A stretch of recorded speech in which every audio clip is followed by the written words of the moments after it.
Good morning, नमस्कार, जय हिंद साथियों। स्वागत है आपका अपने YouTube channel tech non tech classes में। और हरियाणा सीईटी का रिजल्ट कर रहे लाखों युवाओं को एनटी और एचएसएससी ने उलझा कर रख दिया है भाई। और ग्रुप सी के लिए सीईटी परिणाम वो लटक गया है और एचएसएससी और एनटीए ने दोनों ने ही और युवाओं के लिए कभी खुशी और कभी गम का माहौल है वो बना कर रख दिया है। और लगातार इस रिजल्ट को लेकर वापस से पलट रहे हैं। कभी एनटीए का नाम लिया जा रहा है तो कभी एचएसएससी का। और जान लेते हैं आज की किस प्रकार की अपडेट है भाई। तो रिजल्ट है वो जल्दी ही जारी होगा अब, लेकिन कोई कहीं ना कहीं कुछ पेच इनका अटका हुआ है कि सामाजिक आर्थिक मानदंड के अंक है वो तय करने में उलझा हरियाणा कर्मचारी चयन आयोग। और आंकड़े है वो एनटीए के पास है, मगर एनटीए बार बार आयोग से पूछ रहा है सवाल। पता नहीं कौन से वो सवाल है उनसे पूछ रहे हैं और उनका जवाब वो नहीं अच्छा से नहीं दे पा रही है, इसी कारण वो रिजल्ट शायद अटका हुआ है। तो देख लेते हैं कि आज है वो आयोग के दो कर्मचारी हैं वो एनटीए जाएंगे।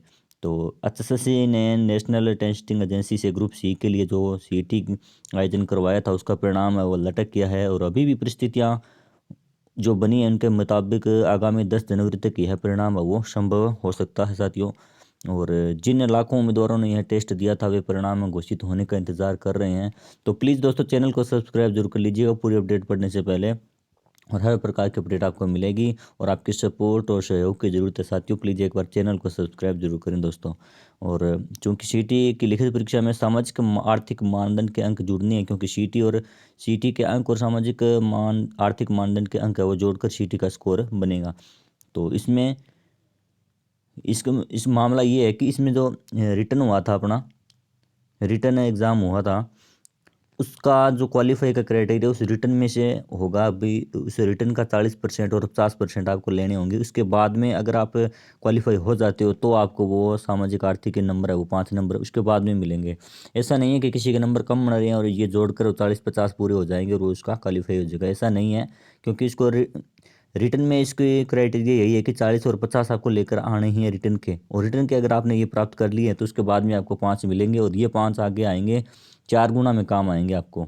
यानी जो जिसको मिलेंगे वो आगे चला जाएगा और जिसको नहीं मिलेगा वो उसको सीईटी का रिटर्न के आधार पर ही उसको फाइट करना पड़ेगा। तो ये बाद में काम आएंगे, लेकिन क्वालिफाई होने के लिए पहले ये ज़रूरी है। अब जान लेते हैं पूरी खबरें कि सरकारी न होने के अंक केवल उन्हीं के मिलेंगे जिनकी पारिवारिक आय है वो 1,80,000 रुपये सालाना तक है। भोपाल सिंह खदरी ने कहा है कि दैनिक सवेरा ने जब उनसे पूछा कि सीटी का परिणाम में देरी क्यों हो रही है तो ये कब तक घोषित हो पाएगा, तो उन्होंने कहा कि सोशियो को अंक का तय करने में समय लग रहा है, इसलिए परिणाम घोषित होने में देरी हो रही है।